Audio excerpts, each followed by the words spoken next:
নমস্কাৰ বন্ধুসকল, মোৰ বিতুপন চেনেলটোলৈ আপোনালোকক সকলোকে আকৌ এবাৰ স্বাগতম জনাইছোঁ।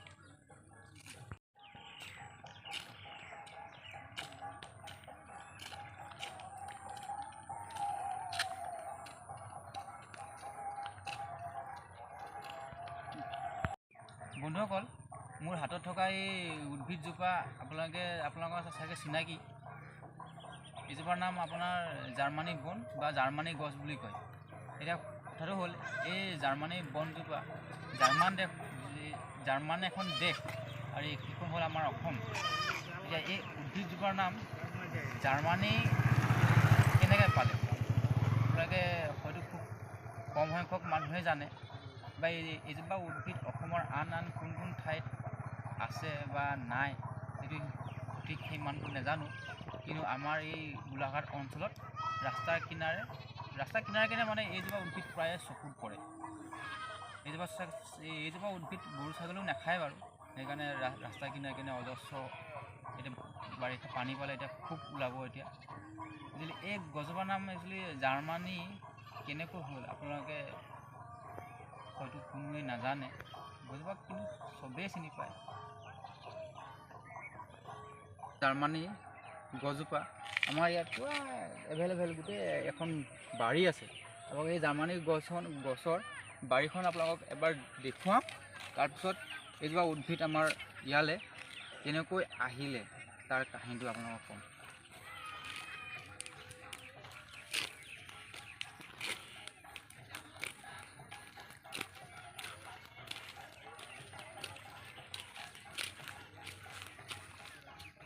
বন্ধুসকল, এইখনে চক এখন কিমান ডাঙৰ বৃহৎ এখন বাৰী।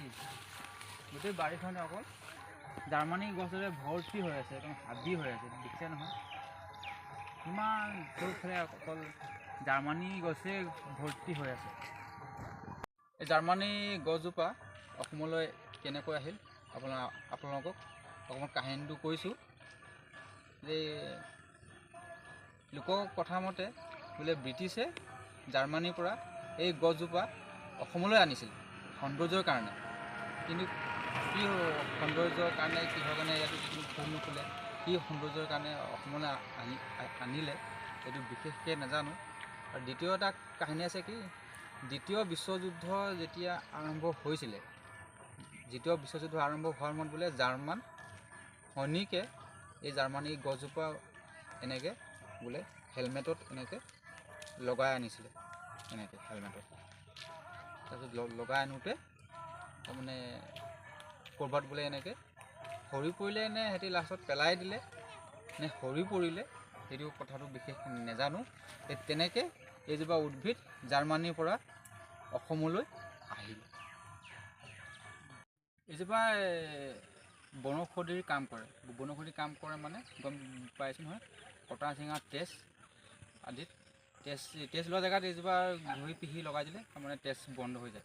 তেনেকৈয়ে সম্ভৱ চাগে যুদ্ধৰ সময় চাগে, ধৰক সেই মইতো আপোনালোকৰ ভিডিঅ'ত কৈছিলোঁ যে দ্বিতীয় বিশ্বযুদ্ধৰ সময়ত জাৰ্মান সেনাই এই গছজোপা ব্যৱহাৰ কৰিছিলে।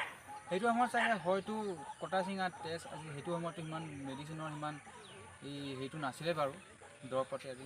সম্ভৱ চাগে এইটো দুটা কামত চাগে ব্যৱহাৰ হৈছিলে, এনেকৈ মই বুজি লৈছিলে চাগে। তাৰপিছত আৰু কটা চিঙা ৰক্তক্ষৰণৰ অৱস্থাত চাগে এই গছজোপা পিহি চাগে তেজ নোলাবৰ কাৰণে চাগে সেইটো জেগাত সম্ভৱ লগাইছিলে, তেনেকুৱাও হ'ব পাৰে।